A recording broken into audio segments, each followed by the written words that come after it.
Hello दोस्तों, Aaradhya race academy के YouTube channel में आप सभी का स्वागत है। दोस्तों, राजस्थान में अधीनस्थ चयन बोर्ड द्वारा आयोजित सीईटी स्नातक भर्ती परीक्षा 2024 के नवीनतम पाठ्यक्रम के अनुसार दोस्तों कंप्यूटर के जो टॉपिक सिलेबस में दे रखे हैं उन सभी टॉपिकों के अपन क्रम वाइज अति महत्वपूर्ण प्रश्न है वो पढ़ते हुए चलेंगे।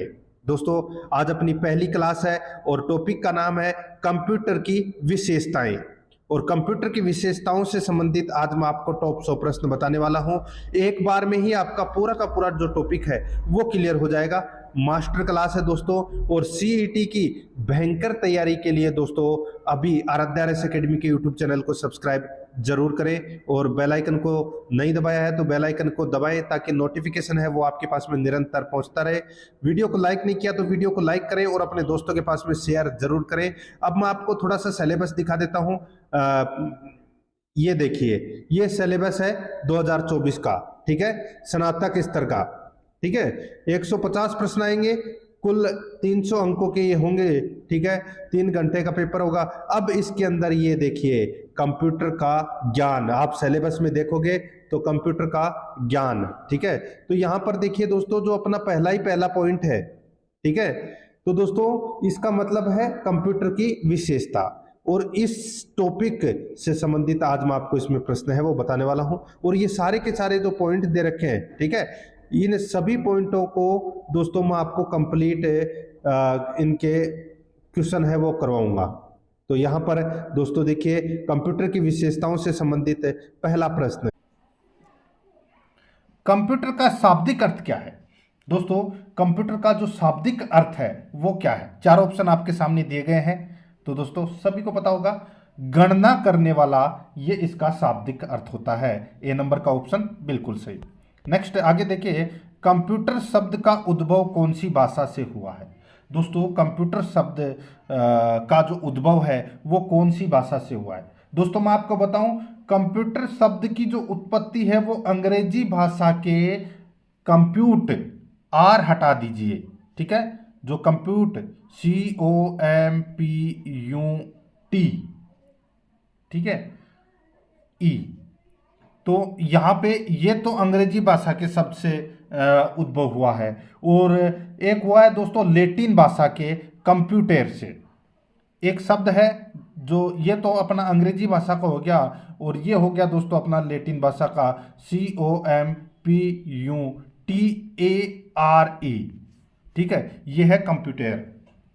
तो इन 2 शब्दों से दोस्तों कंप्यूटर शब्द का उद्भव हुआ है। एक अंग्रेजी का है और एक लेटिन का है। तो यहाँ पे देखिए अंग्रेजी ऑप्शन में नहीं दे रखा, तो यहाँ पे लेटिन दे रखा है। तो यहाँ पर अपना इसमें राइट आंसर क्या हो जाएगा, डी नंबर का ऑप्शन लेटिन। नेक्स्ट आगे देखिए दोस्तों, यहाँ पे कंप्यूटर शब्द की उत्पत्ति किस शब्द से हुई है। अभी मैंने आपको बताया कौन से शब्द से हुई है। अंग्रेजी भाषा का तो कंप्यूट शब्द है, ठीक है, और लेटिन भाषा का कंप्यूटर शब्द है। याद रखना, एक में ARE लगा हुआ है और एक में ई लगा हुआ है लास्ट में, बाकी कंप्यूट, ठीक है। तो यहां पर ए और बी दोनों ही सत्य हैं, तो यहां पर डी नंबर का ऑप्शन बिल्कुल सही उत्तर हो जाएगा। आगे देखिए 4 नंबर का प्रश्न है, कंप्यूटर हेतु निम्न में से कौन सा नाम प्रयुक्त हो सकता है। कंप्यूटर हेतु निम्न में से कौन सा नाम प्रयुक्त हो सकता है, बताइए। गणक यंत्र, संगणक, परिकलक, अभिकलित्र, बताइए। तो दोस्तों यहां पर अपना इसमें राइट आंसर हो जाएगा वो है दोस्तों, ये सारे के सारे नाम हैं वो प्रयुक्त हो सकते हैं कंप्यूटर के लिए। तो यहाँ पर अपना इसमें राइट आंसर हो जाएगा 1 2 3 4, चारों ही सत्य है इसमें। यहाँ पे डी नंबर का जो ऑप्शन है वो इसका बिल्कुल सही उत्तर हो जाएगा। आगे देखिए, विश्व कंप्यूटर साक्षरता दिवस प्रतिवर्ष कब मनाया जाता है, बताइए। विश्व कंप्यूटर साक्षरता दिवस प्रतिवर्ष कब मनाया जाता है। तो दोस्तों ये तो सभी को पता होगा, ये जो विश्व कंप्यूटर साक्षरता दिवस है ये प्रत्येक वर्ष 2 दिसंबर को मनाया जाता है, ठीक है, प्रत्येक वर्ष 2 दिसंबर को मनाया जाता है। इसकी जो शुरुआत है वो दोस्तों 2 दिसंबर 2001 को हुई थी, ठीक है, 2 दिसंबर 2001 को इसकी शुरुआत हुई थी। आगे देखिए दोस्तों, यहाँ पे कंप्यूटर साक्षरता दिवस मनाने का उद्देश्य क्या है। कंप्यूटर साक्षरता दिवस मनाने का उद्देश्य क्या है, तो दोस्तों इसका उद्देश्य है कंप्यूटर कौशल एवं डिजिटल साक्षरता को बढ़ावा देना। कंप्यूटर कौशल एवं डिजिटल साक्षरता को बढ़ावा देना, ये इसका प्रमुख उद्देश्य था। सी नंबर का जो ऑप्शन है वो इसका बिल्कुल सही उत्तर हो जाएगा। आगे देखिए, एक कंप्यूटर है, ठीक है, कूट भाषा में उत्तर देना है। एक कंप्यूटर है, तो एक कंप्यूटर क्या है, ये तो सभी को पता होगा दोस्तों। आंकड़ों के भंडारण वाली एक सक्षम युक्ति, बिल्कुल सही है। आंकड़ों का विश्लेषण करने में सक्षम, बिल्कुल सही है। पूर्ण गोपनीयता बनाए रखने में सक्षम, बिल्कुल सही है। तो दोस्तों यहाँ पर सही कूट का अपने को चयन करना था, तो यहाँ पर इसका राइट आंसर हो जाएगा, तीनों ही सत्य हैं, डी नंबर का ऑप्शन बिल्कुल सही। नेक्स्ट आगे देखिए, कंप्यूटर के संबंध में सत्य कथन कौन सा है वो बताना है। कंप्यूटर के संबंध में सत्य कथन, देखिए कंप्यूटर में तार्किक शक्ति होती है, बिल्कुल होती है। कंप्यूटर में मेमोरी होती है, बिल्कुल सही है। कंप्यूटर अंक गणितीय एवं तार्किक गणनाएं कर सकता है, ये भी बिल्कुल सत्य है। तो यहाँ पर इसका राइट आंसर हो जाएगा उपरोक्त है सभी, डी नंबर का ऑप्शन बिल्कुल सही। आगे देखिए 9 नंबर का प्रश्न है, निम्न में से कौन सा दुनिया का प्रथम गणक यंत्र है, बताइए दुनिया का प्रथम गणक यंत्र कौन सा है। तो दोस्तों इसका जो राइट आंसर हो जाएगा, यहाँ पे मैं आपको बताऊं प्रथम गणक जो यंत्र है वो है दोस्तों अबेकस।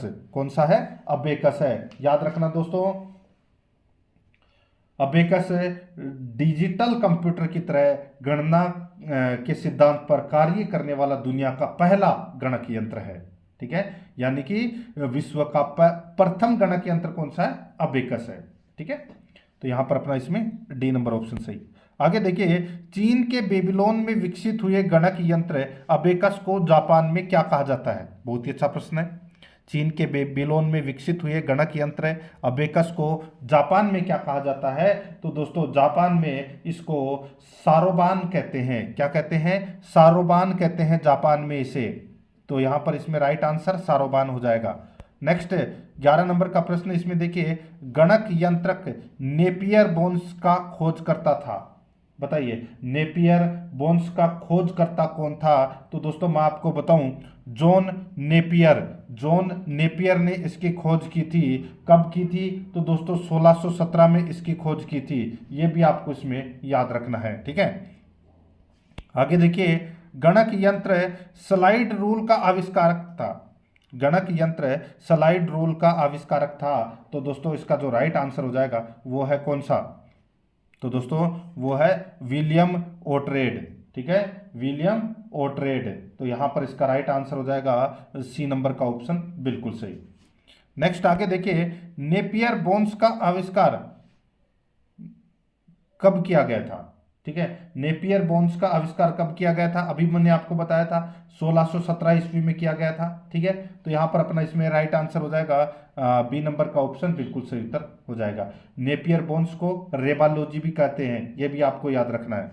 नेक्स्ट आगे देखिए, फ्रांस के गणितज्ञ ब्लेज पास्कल ने यांत्रिक गणना मशीन पास्कलाइन का आविष्कार किया। मशीन को किस अन्य नाम से जाना जाता है, बताइए। फ्रांस के गणितज्ञ ब्लेज पास्कल ने यांत्रिक गणना मशीन पास्कल लाइन का आविष्कार किया। मशीन को किस अन्य नाम से जाना जाता है। तो दोस्तों इसका राइट आंसर हो जाएगा, इसको अन्य नाम से एडिंग मशीन के नाम से जानते हैं दोस्तों। इसको क्या एडिंग मशीन के नाम से इसको जानते हैं, याद रखना दोस्तों, ठीक है। आगे देखिए दोस्तों, यहाँ पे प्रथम मैकेनिकल कैलकुलेटर का आविष्कार किसने किया। प्रथम मैकेनिकल कैलकुलेटर का आविष्कार किसने किया, ये किया था दोस्तों ब्लेज पास्कल ने, याद रखना दोस्तों, ब्लेज पास्कल ने। राइट आंसर हो जाएगा इसमें सी नंबर का जो ऑप्शन है वो इसका बिल्कुल सही। आगे देखिए दोस्तों, यहाँ पे 16 नंबर का प्रश्न है, विश्व का पहला मैकेनिकल कैलकुलेटर यांत्रिक गणना मशीन जो 1642 से 1644 के मध्य बना का नाम था, बताइए। विश्व का पहला मैकेनिकल कैलकुलेटर यांत्रिक गणना मशीन जो 1642 से 1644 के मध्य बना का नाम था। तो दोस्तों उसका नाम था पास्कलाइन, बिल्कुल सही है। एडिंग मशीन बिल्कुल सही है। पास्कल का कैलकुलेटर बिल्कुल सही है। तीनों ही इसमें क्या है, बिल्कुल सत्य है, ठीक है। तो यहाँ पर डी नंबर का जो ऑप्शन है वो इसका बिल्कुल सही उत्तर हो जाएगा, याद रखना। ठीक है, आगे देखिए दोस्तों, यहाँ पे 17 नंबर का प्रश्न है, स्वचालित एनालिटिकल डिफरेंस इंजन किसके द्वारा बनाया गया? स्वचालित एनालिटिकल डिफरेंस इंजन किसके द्वारा बनाया गया? तो दोस्तों ये बनाया गया था चार्ल्स बेबेज के द्वारा। किसके द्वारा? चार्ल्स बेबेज के द्वारा बनाया गया था। ठीक है, याद रखना, यहाँ पर डिफरेंस इंजन की बात हो रही है, 1822 ईस्वी में ये बनाया गया था। आगे देखिए दोस्तों, यहाँ पे कंप्यूटर का पितामह या जनक को कहा जाता है। कंप्यूटर का पितामह किसे कहा जाता है? ये तो सभी को पता है, फादर ऑफ कंप्यूटर, या कंप्यूटर का पितामह, या कंप्यूटर का जनक, या कंप्यूटर का पिता, किसको कहते हैं? चार्ल्स बेबेज को कहते हैं। डी नंबर का जो ऑप्शन है वो इसका बिल्कुल सही उत्तर हो जाएगा। आगे देखिए, एनालिटिकल इंजन का आविष्कार कब हुआ? एनालिटिकल इंजन का आविष्कार कब हुआ?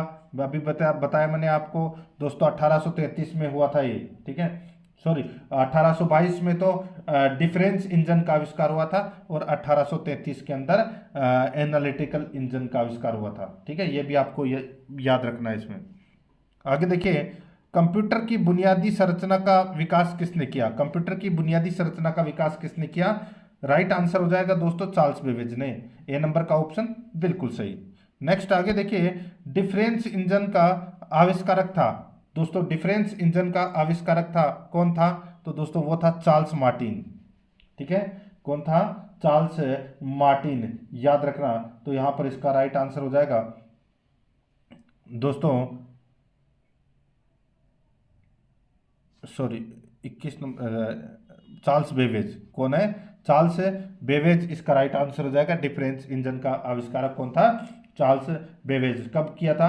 1822 ईस्वी में। ठीक है, नेक्स्ट आगे देखिए, निम्नलिखित में से किसके द्वारा एक प्रोग्रामेबल कंप्यूटर की अवधारणा दी गई? निम्न में से किसके द्वारा एक प्रोग्रामेबल कंप्यूटर की अवधारणा दी गई? राइट आंसर हो जाएगा दोस्तों इसमें वो है चार्ल्स बेबेज के द्वारा दी गई थी अवधारणा। यहाँ पर सी नंबर का ऑप्शन बिल्कुल सही। आगे देखिए, आधुनिक युग के कंप्यूटर का पूर्वज किसे कहा जाता है? तो दोस्तों ये कहा जाता है स्वचालित एनालिटिकल इंजन को। ठीक है, स्वचालित एनालिटिकल इंजन को कहा जाता है दोस्तों। यहाँ पर बी नंबर का ऑप्शन बिल्कुल सही।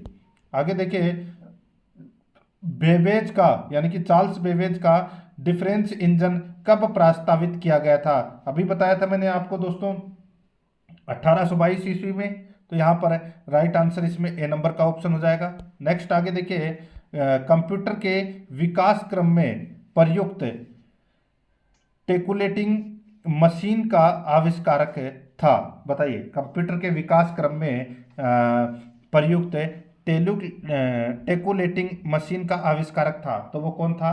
तो दोस्तों वो था हरमन होलेरिथ। हरमन होलेरिथ था दोस्तों। तो यहाँ पर अपना इसमें राइट आंसर हो जाएगा बी नंबर का जो ऑप्शन है वो इसका बिल्कुल सही उत्तर। नेक्स्ट आगे देखिए दोस्तों, मार्क 1 प्रथम कंप्यूटर था, एनिएक प्रथम कंप्यूटर था। बताइए, एनिएक भी प्रथम कंप्यूटर था और मार्क भी प्रथम कंप्यूटर था। तो ये कौन कौन से कंप्यूटर थे प्रथम, ये आपको पता होना चाहिए दोस्तों। मैं आपको बताऊं तो मार्क 1 है ये प्रथम दोस्तों यांत्रिक कंप्यूटर था, और एनिएक है ये प्रथम इलेक्ट्रॉनिक कंप्यूटर था। तो यहाँ पर ए नंबर का ऑप्शन बिल्कुल सही उत्तर हो जाएगा। आगे देखिए, विश्व का प्रथम कंप्यूटर जो विद्युत एवं यांत्रिक यानी कि बिजली से चलने वाला प्रकार का था। बताइए, जो विद्युत एवं यांत्रिक बिजली से चलने वाला था, तो दोस्तों इसका राइट आंसर हो जाएगा वो था दोस्तों मार्क 1। ठीक है, मार्क फर्स्ट। तो right answer C number option हो जाएगा। आगे देखिए, मार्क 1 के निर्माता का नाम है। मार्क 1 के निर्माता का नाम क्या है? तो वो है दोस्तों हॉवर्ड आइकन।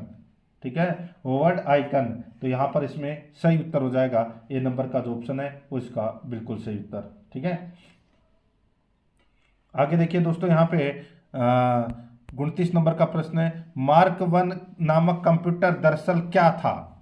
मार्क 1 नामक कंप्यूटर दरअसल क्या था? तो दोस्तों दरअसल ये ऑटोमेटिक सीक्वेंस कंट्रोल कैलकुलेटर था। ठीक है, ऑटोमेटिक सीक्वेंस कंट्रोल्ड कैलकुलेटर था दोस्तों, ये मार्क 1 है। तो यहाँ पर अपना सी नंबर का ऑप्शन बिल्कुल सही। आगे देखिए, मार्क 1 कंप्यूटर का आविष्कार हुआ था, तो दोस्तों कहाँ पर हुआ था ये मार्क 1 कंप्यूटर का आविष्कार? सही उत्तर हो जाएगा दोस्तों, वो ये हुआ था कैम्ब्रिज विश्वविद्यालय में। कहाँ पर हुआ था? कैम्ब्रिज विश्वविद्यालय में दोस्तों इसका आविष्कार हुआ था। ठीक है, तो यहाँ पर इसमें राइट आंसर क्या हो जाएगा? सी नंबर का जो ऑप्शन है वो इसका बिल्कुल सही उत्तर हो जाएगा। आगे देखिए दोस्तों, यहाँ पे आर्टिफिशियल इंटेलिजेंस के जनक के रूप में जाना जाता है। आर्टिफिशियल इंटेलिजेंस के जनक के रूप में जाना जाता है। सही उत्तर हो जाएगा दोस्तों, वो है जॉन मैकार्थी। तो यहाँ पर अपना सी नंबर का ऑप्शन बिल्कुल सही उत्तर हो जाएगा। देखिए, आप टेस्ट पूरा देंगे, अगर आप शुरू से किसी चीज़ को साथ में लेकर चलेंगे तो आपको लास्ट तक समझ में आएगा। जैसे आप अगर बीच में देखने लगे तो कोई मतलब नहीं है। ठीक है, आप शुरू से जो चीज़ देखते हुए चल रहे हैं ना, वो लास्ट तक देख लीजिए। ठीक है, आपका कंप्यूटर से संबंधित कुछ भी गलत नहीं होगा, यह आपको इसमें याद रखना है मित्रों। बहुत अच्छे और शानदार लेवल के प्रश्न है। आपका बेसिक भी क्लियर हो रहा है इसमें, और बेसिक के साथ साथ में आपका डीपली भी क्लियर हो रहा है। ठीक है, आर्टिफिशियल इंटेलिजेंस के जनक के रूप में जाना जाता है जॉन मैकार्थी को। ठीक है, आगे देखिए, यहाँ पे विश्व का प्रथम पूर्ण इलेक्ट्रॉनिक कंप्यूटर जिसका आविष्कार जेपी एकट एवं जॉन मूचली ने किया। विश्व का प्रथम पूर्ण इलेक्ट्रॉनिक कंप्यूटर जिसका आविष्कार जेपी एकट एवं जॉन मूचली ने किया। तो दोस्तों इसका राइट आंसर हो जाएगा वो है एनिएक। यहाँ पर बी नंबर का जो ऑप्शन है वो इसका बिल्कुल सही उत्तर हो जाएगा, एनिएक। आगे देखिए, 33 नंबर का प्रश्न है, एनिएक जो कि प्रथम इलेक्ट्रॉनिक कंप्यूटर है का पूर्ण रूप है। एनिएक जो कि प्रथम इलेक्ट्रॉनिक कंप्यूटर है का पूर्ण रूप है, तो इसका राइट आंसर क्या हो जाएगा? वो है electronic numerical integrator and computer. Electronic numerical integrator and computer. तो यहाँ पर अपना इसमें बी नंबर का जो ऑप्शन है वो इसका बिल्कुल सही। आगे देखिए, एनिएक का मुख्य पुर्जा क्या था? एनिएक का मुख्य पुर्जा क्या था? तो दोस्तों इसका मुख्य पुर्जा था वाल्व। ठीक है, एनिएक का मुख्य पुर्जा क्या था? तो वो था दोस्तों वाल्व, याद रखना। आगे देखिए दोस्तों, यहाँ पे एनिएक कंप्यूटर का पूर्ण विकास कब हुआ? एनिएक कंप्यूटर का पूर्ण विकास है वो दोस्तों कब हुआ? तो दोस्तों इसका जो राइट आंसर हो जाएगा वो है इसमें, ये 1946 में दोस्तों एनिएक कंप्यूटर का पूर्ण विकास हुआ। यहाँ पर डी नंबर का ऑप्शन बिल्कुल सही। आगे देखिए, एनिएक कंप्यूटर निर्माण में किस विश्वविद्यालय ने महत्वपूर्ण भूमिका निभाई? तो बताइए कौन से विश्वविद्यालय ने महत्वपूर्ण भूमिका निभाई? तो दोस्तों पेनसिल्वेनिया विश्वविद्यालय ने दोस्तों ये महत्वपूर्ण भूमिका निभाई। सी नंबर का ऑप्शन बिल्कुल सही। आगे देखिए, प्रथम व्यापारिक कंप्यूटर था जिसका निर्माण जीईसी द्वारा किया गया। प्रथम व्यापारिक कंप्यूटर था जिसका निर्माण जीईसी द्वारा किया गया, तो दोस्तों कौन सा था? तो दोस्तों इसका राइट आंसर हो जाएगा वो था यूनिवेक। कौन सा था? यूनिवेक, याद रखना, यूनिवेक। ठीक है, यानी कि इसकी अगर इसकी फुल फॉर्म की बात करूं तो दोस्तों यूनिवर्सल ऑटोमेटिक कंप्यूटर, ये इसकी फुल फॉर्म है। ए नंबर ऑप्शन बिल्कुल सही।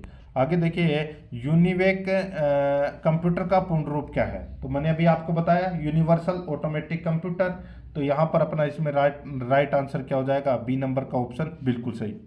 नेक्स्ट आगे देखिए, इलेक्ट्रॉनिक कंप्यूटर दुनिया का प्रथम कंप्यूटर जिसमें डाटा संग्रहण उपलब्ध था।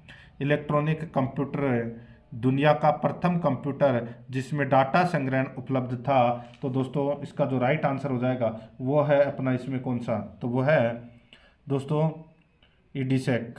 यहाँ पर बी नंबर का जो ऑप्शन है वो इसका बिल्कुल सही उत्तर इसमें हो जाएगा, ये आपको इसमें याद रखना है। ठीक है, आगे देखिए 40 नंबर का प्रश्न है, जो प्रोग्राम एनालिटिकल डिफरेंस इंजन में डाला गया उसे बनाने वाली विश्व की प्रथम प्रोग्रामर लेडी अडा अगस्टा ने के आविष्कार में महत्वपूर्ण भूमिका निभाई। तो बताइए ने किसके आविष्कार में महत्वपूर्ण भूमिका निभाई।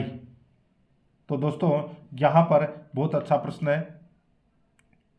प्रथम प्रोग्रामर नाम याद हो गया होगा आपको दोस्तों, लेडी अडा अगस्टा ने दोस्तों किसके आविष्कार में महत्वपूर्ण भूमिका निभाई थी। तो इसका सही उत्तर हो जाएगा वो है दोस्तों बाइनरी प्रणाली के आविष्कार में महत्वपूर्ण भूमिका निभाई। यहाँ पर बी नंबर का ऑप्शन बिल्कुल सही।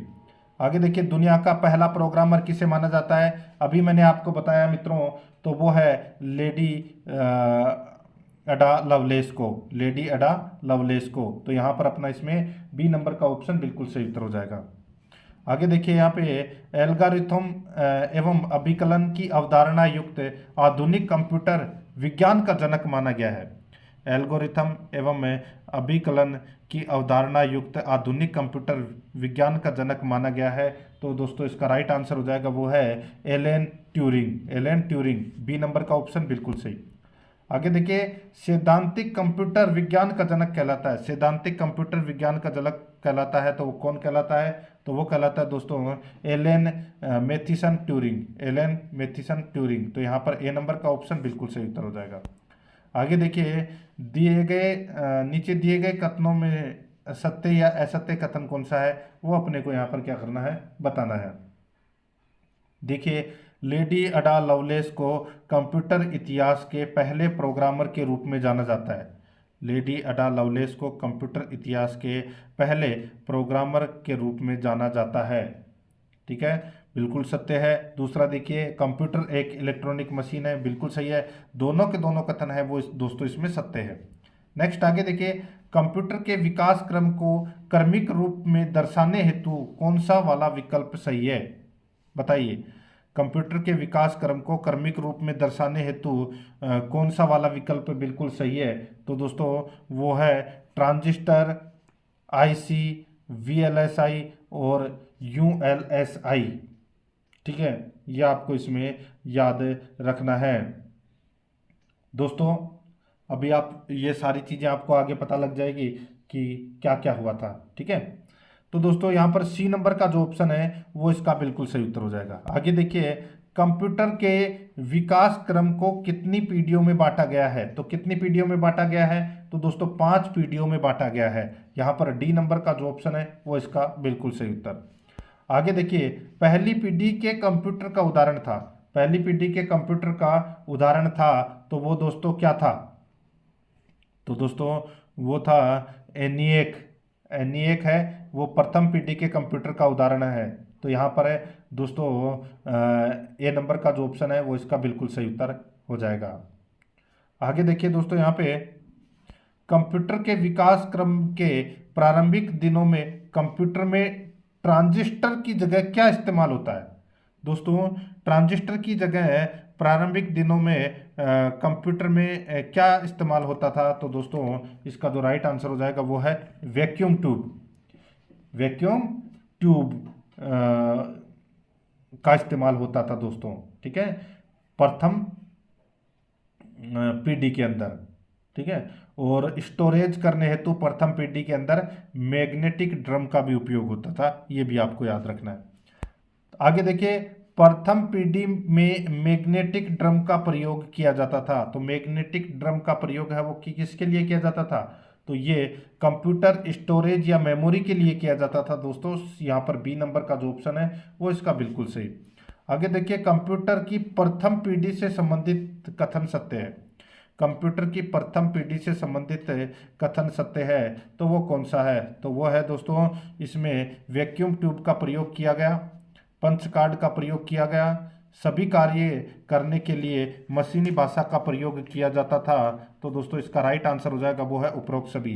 यहाँ पर डी नंबर का जो ऑप्शन है वो इसका बिल्कुल सही उत्तर हो जाएगा।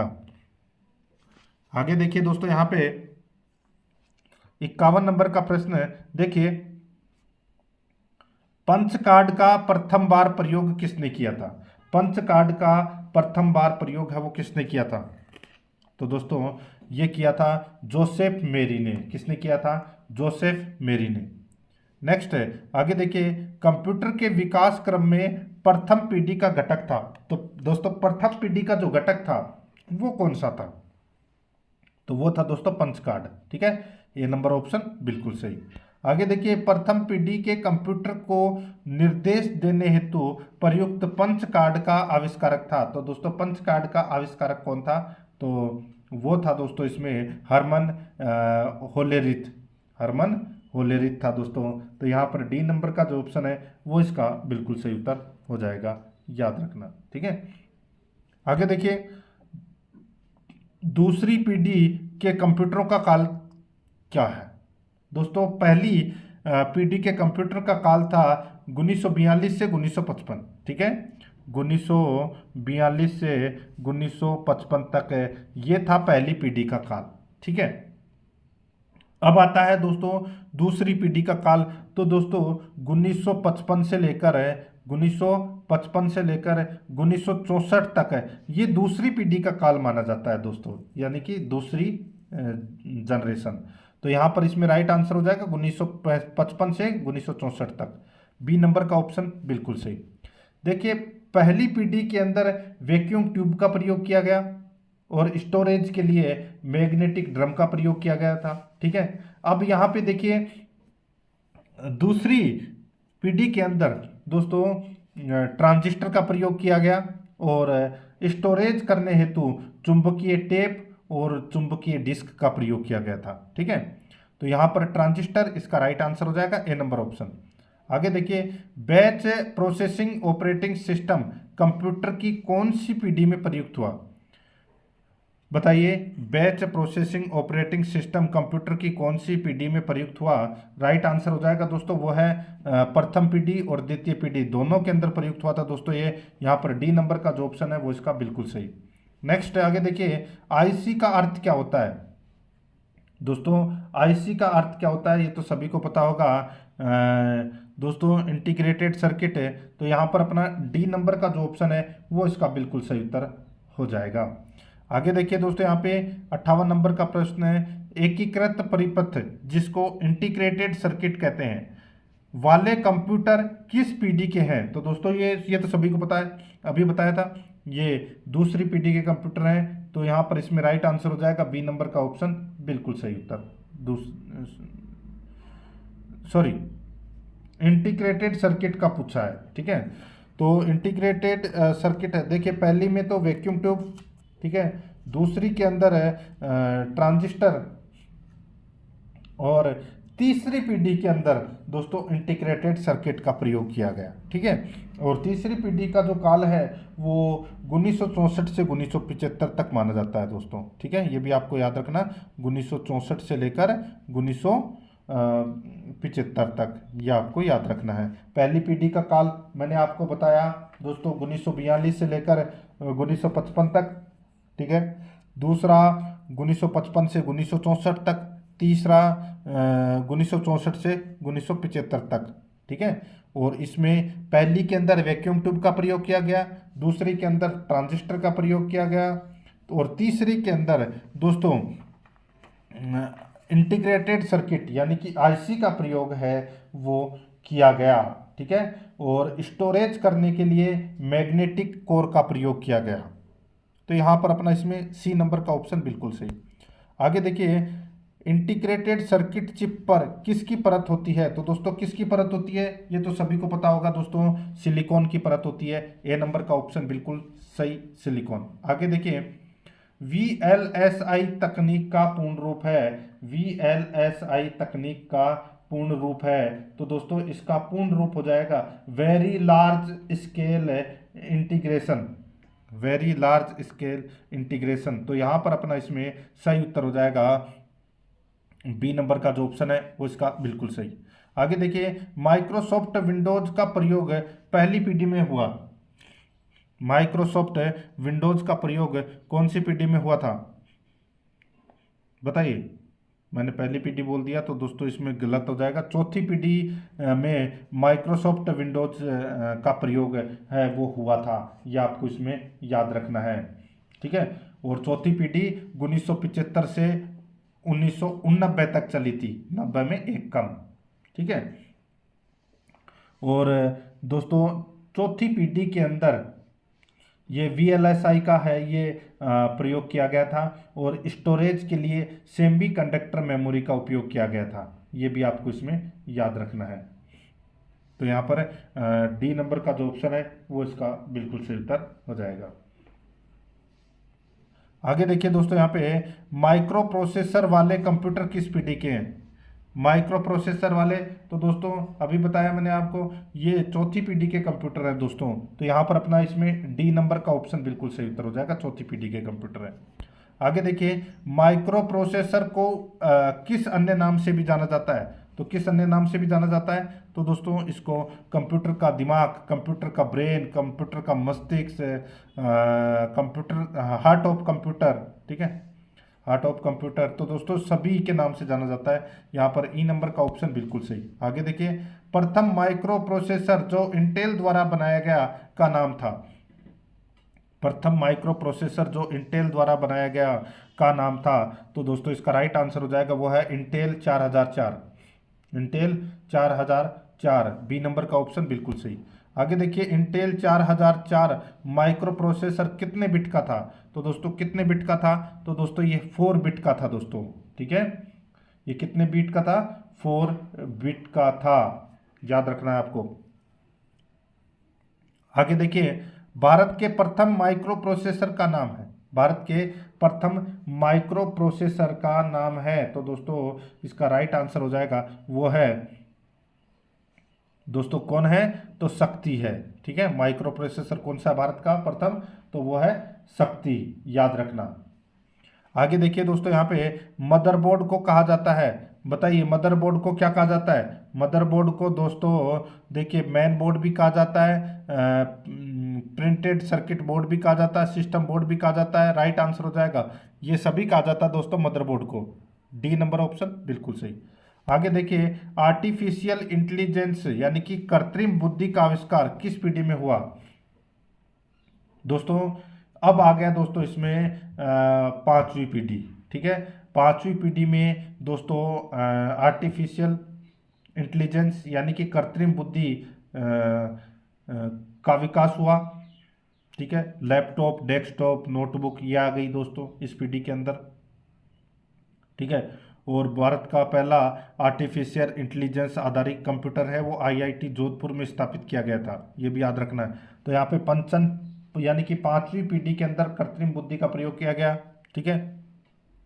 आगे देखिए दोस्तों, यहाँ पे पांचवी पीढ़ी के कंप्यूटरों में क्या उपलब्ध नहीं है? दोस्तों बताइए पांचवी पीढ़ी के कंप्यूटर में क्या उपलब्ध नहीं है? तो दोस्तों इसका जो राइट आंसर हो जाएगा वो है, देखिए बोली की पहचान है, कृत्रिम बौद्धिकता है, अत्यधिक एकीकरण है, लेकिन निर्वात ट्यूब नहीं है। यहाँ पर डी नंबर का ऑप्शन बिल्कुल सही उत्तर हो जाएगा। आगे देखिए, इंटीग्रेटेड सर्किट के वर्गीकरण में प्रयुक्त कौन सी तकनीक असुमेलित है? तो बताइए कौन सी तकनीक है असुमेलित है इसमें? दोस्तों मैं आपको बताऊं तो देखिए इसमें देखिए SSI यानी कि स्मॉल स्केल इंटीग्रेशन, ठीक है। MSI यानी कि मीडियम स्केल इंटीग्रेशन, ठीक है। LSI यानी कि लार्ज स्केल इंटीग्रेशन, ठीक है। और यहाँ पर देखिए LSI लो स्केल इंटीग्रेशन। तो यहाँ पे जो ये LSI है ये दोस्तों इसमें गलत दे रखा है, ऊपर वाला भी LSI दे रखा है, ठीक है। तो ऊपर वाला तो सही है, नीचे वाला क्या हो जाएगा? गलत हो जाएगा। तो यहाँ पे डी नंबर का ऑप्शन बिल्कुल सही उत्तर इसमें हो जाएगा। आगे देखिए, चतुर्थ पीढ़ी का मुख्य अवयव था, बताइए चतुर्थ पीढ़ी का मुख्य अवयव था तो वो कौन सा था? तो इसका जो सही उत्तर हो जाएगा वो है दोस्तों वृहद एकीकृत परिपथ, वृहद एकीकृत परिपथ। तो यहाँ पर अपना इसमें राइट आंसर हो जाएगा ए नंबर का ऑप्शन बिल्कुल सही। आगे देखिए, MSI का पूर्ण रूप है, बताइए MSI का पूर्ण रूप है तो वो है दोस्तों मीडियम स्केल इंटीग्रेशन। तो यहाँ पर इसका राइट आंसर हो जाएगा ए नंबर का जो ऑप्शन है वो इसका बिल्कुल सही उत्तर। आगे देखिए, आईसी के वर्गीकरण का आधार है, बताइए आईसी के वर्गीकरण का आधार है। तो दोस्तों इसका जो आधार है वर्गीकरण का वो है दोस्तों ट्रांजिस्टरों की संख्या। कितनी है, सॉरी, अलग अलग वर्गीकरण किया गया है वो, और उसकी वो है वर्गीकरण का जो आधार है वो है ट्रांजिस्टरों की संख्या। जैसे 0 से 10, 10 से 500, 500 से 20,000, 20,000 से 10 लाख और 10 लाख से अधिक है। ठीक है, तो यहाँ पर अपना इसमें ए नंबर ऑप्शन बिल्कुल सही उत्तर हो जाएगा। आगे देखिए, चुंबकीय टेप का परिचय किस पीढ़ी में हुआ? चुंबकीय टेप का परिचय किस पीढ़ी में हुआ? तो दोस्तों इसका राइट आंसर हो जाएगा वो है द्वितीय पीढ़ी में। यहाँ पर बी नंबर का ऑप्शन बिल्कुल सही। आगे देखिए, आईसी चिपों द्वारा निर्मित प्रथम डिजिटल कंप्यूटर जाना जाता है। आईसी चिपों द्वारा निर्मित प्रथम डिजिटल कंप्यूटर जाना जाता है, तो दोस्तों ये जाना जाता है IBM सिस्टम 1360। IBM सिस्टम 1360, तो यहाँ पर इसका right answer D number option हो जाएगा। आगे देखिए, 5वीं पीढ़ी परियोजना को लागू करने के लिए स्थापित नई संस्था को कहा जाता है। 5वीं पीढ़ी परियोजना को लागू करने के लिए स्थापित नई संस्था को कहा जाता है, तो क्या कहा जाता है? उसको कहा जाता है दोस्तों ICOT, यानी कि institute for new generation computer technology. यहाँ पर ए नंबर का जो ऑप्शन है वो इसका बिल्कुल सही उत्तर हो जाएगा। आगे देखिए दोस्तों, इसमें कंप्यूटर की पंचम पीढ़ी में VLSI तकनीक को किस तकनीक में परिवर्तित किया गया? बताइए, VLSI तकनीक को किस तकनीक में परिवर्तित किया गया 5वीं पीढ़ी में? तो दोस्तों इसका राइट आंसर हो जाएगा वो है इसमें, देखिए VLSI से इसको ULSI में लेके आ गए। ठीक है, ये आपको इसमें याद रखना है। देखिए VLSI की फुल फॉर्म क्या है? Very large scale integration. और ULSI का मतलब क्या है? तो इसका हो जाएगा अल्ट्रा लार्ज स्केल इंटीग्रेशन। ठीक है, तो यहाँ पे बी नंबर का जो ऑप्शन है वो इसका बिल्कुल सही उत्तर हो जाएगा। आगे देखिए, कंप्यूटर चिप तकनीक में प्रयुक्त ULSI का पूर्ण रूप क्या है? तो मैंने अभी आपको बताया अल्ट्रा लार्ज स्केल इंटीग्रेशन, तो यहाँ पे बी नंबर का जो ऑप्शन है वो इसका बिल्कुल सही। आगे देखिए, कंप्यूटर की 5वीं पीढ़ी के बारे में असत्य कथन है वो कौन सा है? वो अपने को यहाँ पर बताना है। ठीक है, तो दोस्तों कौन सा है वो असत्य कथन, वो बताना है। ठीक है, देखिए दोस्तों, 5वीं पीढ़ी में सूचना प्रौद्योगिकी की अवधारणा का विकास हुआ, बिल्कुल सही है। इस पीढ़ी में ULSI तकनीक का प्रयोग हुआ, ये भी बिल्कुल सही है। आर्टिफिशियल इंटेलिजेंस यानी कि कृत्रिम बुद्धि कंप्यूटर की पंचम पीढ़ी में ही प्रयुक्त हुआ, बिल्कुल सही है। तो यहाँ पे इसमें राइट आंसर हो जाएगा, कोई भी इसमें असत्य कथन नहीं है, सारे के सारे इसमें सत्य कथन है। डी नंबर का ऑप्शन राइट आंसर। आगे देखिए, ये आ गया दोस्तों इन सभी प्रश्नों का एक प्रश्न। देखिए अपने को एक तरफ जनरेशन दे रखी है यानी कि पीढ़ी दे रखी है और दूसरी तरफ अवयव दे रखा है। ठीक है, तो दोस्तों अपने को बताना है कि कौन सी पीढ़ी में किसका प्रयोग हुआ था।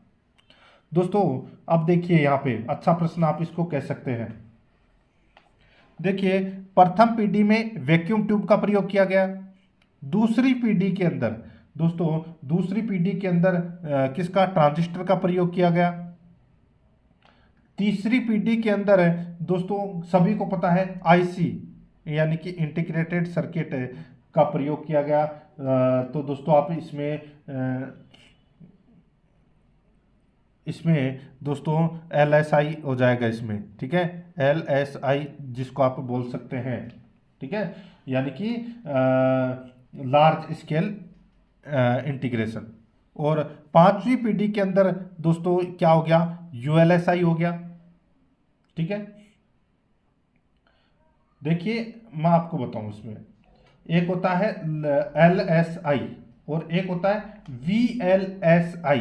ठीक है, तो तीसरी पीढ़ी के अंदर तो LSI यानी कि लार्ज स्केल इंटीग्रेशन, और चौथी पीढ़ी के अंदर क्या हो गया? LSI के आगे V लग गया, तो क्या हो गया? VLSI यानी कि वेरी लार्ज स्केल इंटीग्रेशन। और फिर 5वीं पीढ़ी में क्या किया? अल्ट्रा लार्ज हो गया, तो ULSI हो गया, ठीक है, अल्ट्रा लार्ज स्केल इंटीग्रेशन। तो यहाँ पर अपना इसमें राइट आंसर क्या हो जाएगा, वो है 2 4 1 3 अपना इसमें सही उत्तर हो जाएगा।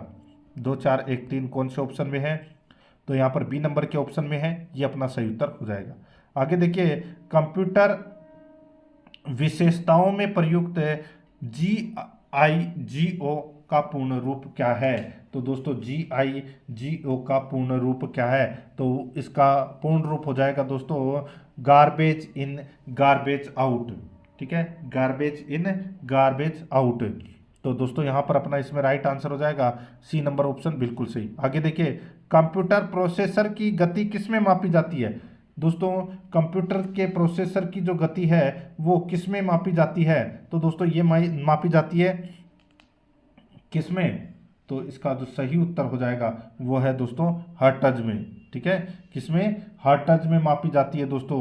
यहाँ पर सी नंबर का जो ऑप्शन है वो इसका बिल्कुल सही उत्तर हो जाएगा, ठीक है। आगे देखिए दोस्तों, यहाँ पे कंप्यूटर सिस्टम की विशेषताएं हैं। बताइए कंप्यूटर सिस्टम की विशेषताएं क्या है, तो गति है, सार्वभौमिकता है, कर्मठता है। तो राइट आंसर हो जाएगा उपरोक्त सभी। नेक्स्ट आगे देखिए, कंप्यूटर की विशेषता है। बताइए कंप्यूटर की विशेषता, तो परिशुद्धता, बहुउपयोगिता, गोपनीयता, ये सारी की सारी हैं वो कंप्यूटर की विशेषता है। Right answer D number option हो जाएगा। आगे देखिए, कंप्यूटर निम्नलिखित में से कौन सा कार्य नहीं कर सकता। तो दोस्तों देखिए, इनपुटिंग कर सकता है, प्रोसेसिंग कर सकता है, कंट्रोलिंग कर सकता है, लेकिन अंडरस्टैंडिंग है वो नहीं कर सकता। ये प्रश्न काफी बार परीक्षाओं में पूछा भी जा चुका है। सी नंबर ऑप्शन बिल्कुल सही। आगे देखिए, कंप्यूटर की बौद्धिक क्षमता का स्तर कितना होता है। तो दोस्तों बौद्धिक क्षमता का स्तर है वो कितना होता है, राइट आंसर हो जाएगा वो होता है 0। यहाँ पर बी नंबर ऑप्शन बिल्कुल सही। आगे देखिए, निम्न में से कौन सी कंप्यूटर की विशेषता है। बताइए कंप्यूटर की विशेषता कौन सी है। सटीकता है, जल्द परिणाम देने की क्षमता है, उच्च संग्रहण क्षमता है। राइट आंसर हो जाएगा उपरोक्त सभी। नेक्स्ट आगे देखिए, कंप्यूटर सिस्टम की गति मापी जाती है। कंप्यूटर सिस्टम की गति मापी जाती है, तो दोस्तों ये MIPS में मापी जाती है कंप्यूटर की गति। प्रोसेसर, कंप्यूटर प्रोसेसर की गति हर्ट्ज में मापी जाती है, और कंप्यूटर की गति है वो MIPS में मापी जाती है, यानी कि मिलियन इंस्ट्रक्शंस पर सेकंड, ठीक है। तो यहाँ पर है अपना इसमें राइट आंसर हो जाएगा वो है बी नंबर का ऑप्शन, बिल्कुल सही। आगे देखिए, निम्न में से कौन सी कंप्यूटर सिस्टम की एक सीमा है।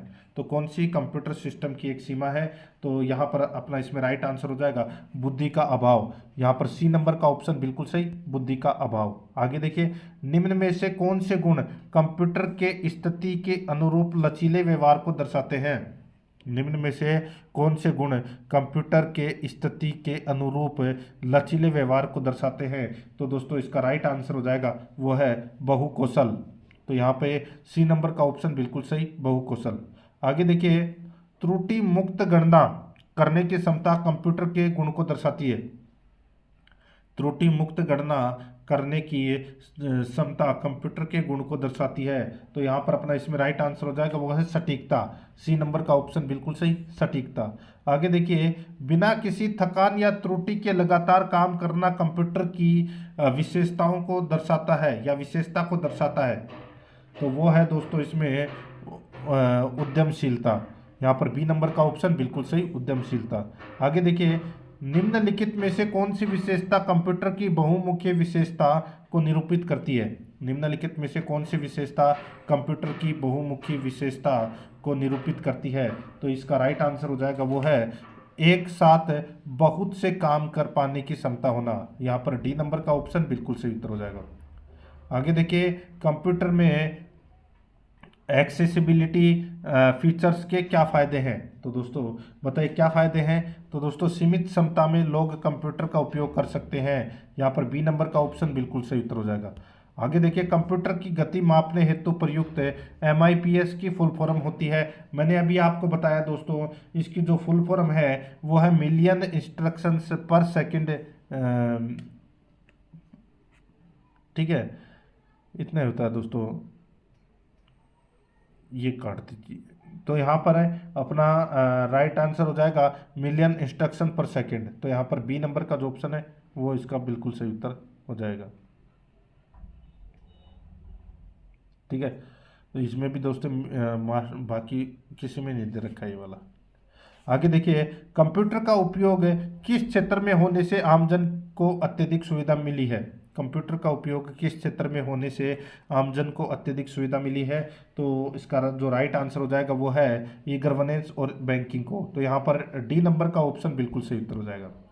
आगे देखिए, कंप्यूटर का प्रयोग कौन से क्षेत्र में होता है। कंप्यूटर का प्रयोग कौन से क्षेत्र में होता है, तो दोस्तों अंतरिक्ष, ई गवर्नेंस, बैंकिंग। तो यहाँ पे इसमें राइट आंसर हो जाएगा उपरोक्त सभी। आगे देखिए, बैंकिंग सिस्टम में कंप्यूटर किस में प्रयुक्त होता है, तो किस में प्रयुक्त होता है, तो दोस्तों ये होता है एटीएम में, ईसीएस में, ईएफटी में। तो इसका राइट आंसर हो जाएगा उपरोक्त सभी में, डी नंबर का ऑप्शन बिल्कुल सही। आगे देखिए, सामान्य जीवन में कंप्यूटर के यूज से प्राप्त निष्कर्ष है, तो इसका राइट आंसर हो जाएगा वो है दोस्तों पेपरलेस वर्क, बिल्कुल सही है। फास्ट रिजल्ट बिल्कुल सही है। क्वालिटिव रिजल्ट बिल्कुल सही है। तो इसमें राइट आंसर हो जाएगा ये सभी, डी नंबर ऑप्शन बिल्कुल सही। आगे देखिए, कंप्यूटर का प्रयोग बैंकिंग में ईएफटी में किया जाता है। ईएफटी का पूर्ण रूप है, तो दोस्तों ईएफटी का पूर्ण रूप क्या है, तो वो है दोस्तों इलेक्ट्रॉनिक फंड ट्रांसफर। तो यहाँ पर बी नंबर का जो ऑप्शन है वो इसका बिल्कुल सही उत्तर इसमें हो जाएगा। तो दोस्तों आपके कितने प्रश्न सही हुए हैं कमेंट में आपको जरूर बताना है, और आराध्या रेस एकेडमी के यूट्यूब चैनल को सब्सक्राइब नहीं किया है सीईटी की भयंकर तैयारी के लिए, तो दोस्तों चैनल को अभी सब्सक्राइब करें, बेल आइकन को दबाएं, वीडियो को लाइक और अपने दोस्तों के पास में शेयर जरूर करें। मिलते हैं दोस्तों नेक्स्ट क्लास में। जय हिंद, जय भारत।